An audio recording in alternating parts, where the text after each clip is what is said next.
Hai leaders, jumpa lagi dengan saya Elvi. Pada sesi ini saya akan berbagi mengenai desain organisasi. Apa sih yang dimaksud dengan desain organisasi dan apa saja yang harus dilakukan? Kita langsung saja ke presentasi saya.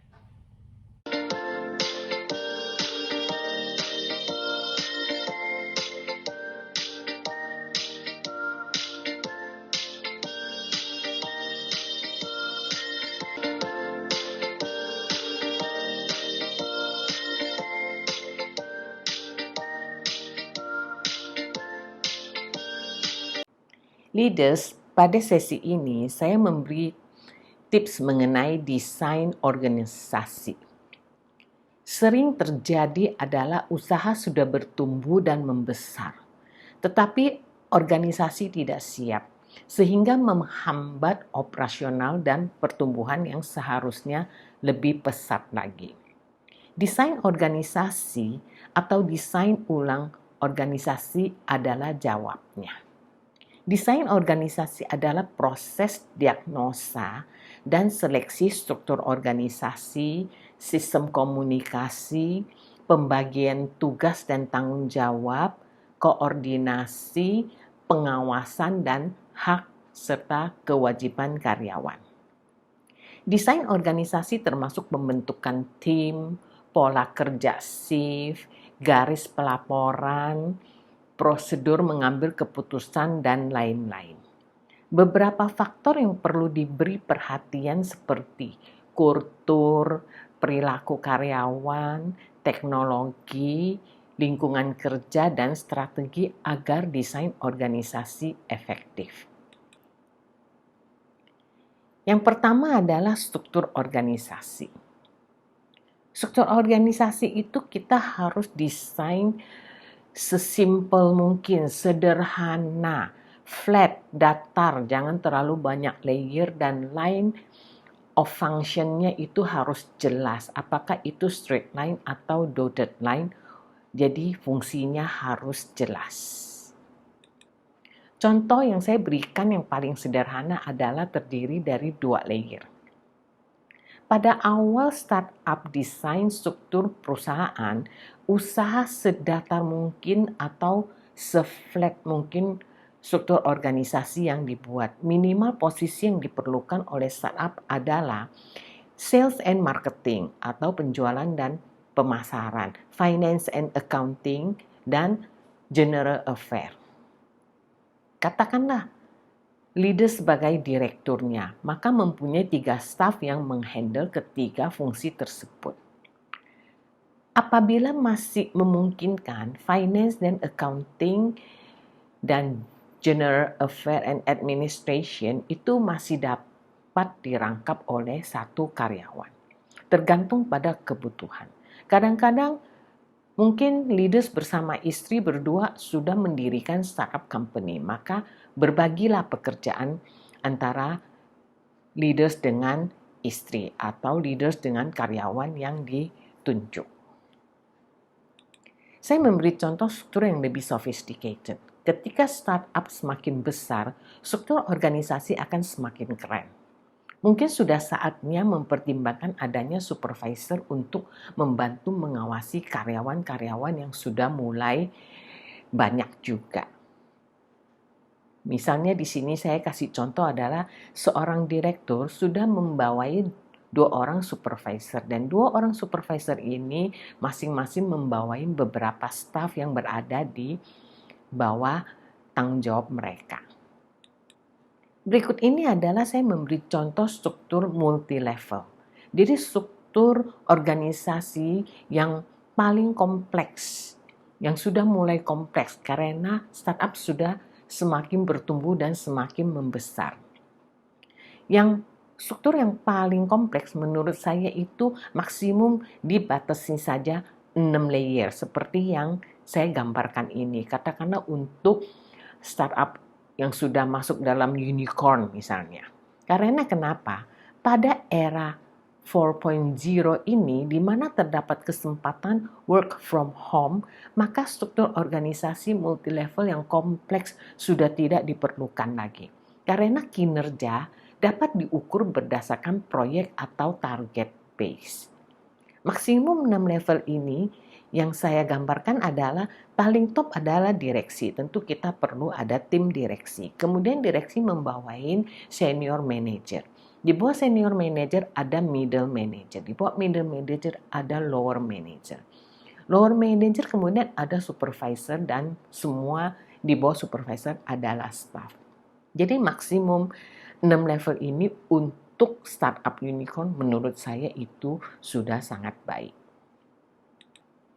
Yang kedua adalah sistem komunikasi.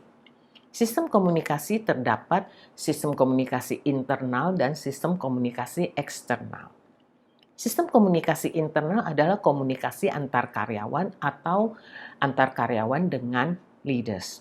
Buatkan sistem komunikasi yang jelas. Misalnya, informasi atau berita penting dan urgent, segera SMS atau WA atau telepon call. Informasi atau berita penting tetapi tidak terlalu urgent dapat melalui email. Kemudian buatkan laporan harian untuk monitor penjualan dan cash flow, dan lain-lain. Sistem komunikasi eksternal adalah komunikasi antar karyawan dengan pihak luar seperti pelanggan, supplier, pesaing, petugas pajak, dan lain-lain. Buatlah sistem sesuai kebutuhan. Misalnya, komunikasi dengan pelanggan hanya dilakukan oleh bagian yang bertanggung jawab pada customer. Komunikasi dengan petugas pajak hanya dilakukan oleh bagian pajak atau bagian keuangan. Hasil komunikasi dibuatkan memo atau email atau surat untuk konfirmasi. Atau buatkan notulen apabila melakukan rapat. Semua ini berlaku baik komunikasi internal maupun komunikasi eksternal. Berikutnya adalah pembagian tugas dan tanggung jawab. Untuk meningkatkan efektivitas, pembagian tugas dan tanggung jawab setiap karyawan penting dilakukan. Startup dapat membuatnya dalam bentuk job description atau job role. Karyawan yang menerima pekerjaan tersebut dapat fokus pada tugas dan tanggung jawab sesuai ekspektasi daripada leaders. Karyawan lebih produktif dan motivasi untuk melakukan bagian pekerjaannya karena terdapat kejelasan. Startup juga dapat menuntut karyawan untuk memberikan hasil sesuai dengan tugas dan tanggung jawab mereka. Kemudian hak dan kewajiban. Hak dan kewajiban karyawan merupakan kebijakan direksi startup. Hak adalah apa yang dapat diperoleh karyawan, misalnya gaji, insentif, bonus, komisi, biaya operasional kendaraan untuk karyawan penjualan, dan lain-lain. Kewajiban adalah apa yang harus dilakukan karyawan, seperti melaksanakan tugas dan tanggung jawabnya. Semua harus dibuatkan secara jelas. Kemudian koordinasi. Koordinasi ini adalah terdiri dari koordinasi internal dan eksternal. Koordinasi ini merupakan proses menyamakan dan sinkronisasi kegiatan dan aktivitas karyawan untuk mencapai tujuan perusahaan. Koordinasi dapat berbentuk vertikal dan horizontal. Koordinasi vertikal adalah koordinasi dalam satu garis komando, lurus ke bawah. Koordinasi horizontal adalah koordinasi fungsional. Itu antar bagian, antar fungsi, antar departemen, antar divisi. Di mana koordinasi dilakukan antar dua atau lebih daripada divisi atau bagian tersebut. Tujuan koordinasi adalah untuk memenuhi deadline, mencegah konflik, persaingan tidak sehat, pemborosan, dan perbedaan cara melaksanakan tugas yang sama. Jadi koordinasi ini penting, harus dibuatkan semacam kebijakannya seperti apa. Yang terakhir adalah sistem pengawasan. Sistem pengawasan atau pengendalian internal adalah sistem untuk meningkatkan efisiensi, mengamankan harta startup, menjaga ketelitian dan ketepatan data atau informasi yang disajikan, menegakkan disiplin dan meningkatkan ketaatan karyawan pada kebijakan startup. Jadi sistem pengawasan adalah untuk mengarahkan, mengawasi, dan mengukur hasil kerja. Tujuan utama sistem pengawasan adalah mencapai tujuan, goal dari startup company, menghasilkan laporan yang dapat dipercaya, mencegah pemborosan yang menyebabkan kerugian, menjaga keuangan startup, meningkatkan efisiensi aktivitas operasional, dan memastikan kepatuhan pada kebijakan, peraturan startup, sistem prosedur, dan juga SOP.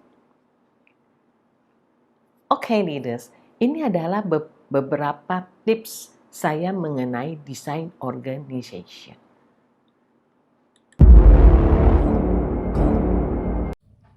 Leaders, ketika leaders mendirikan startup, mungkin leaders tidak begitu memberi perhatian pada desain organisasi.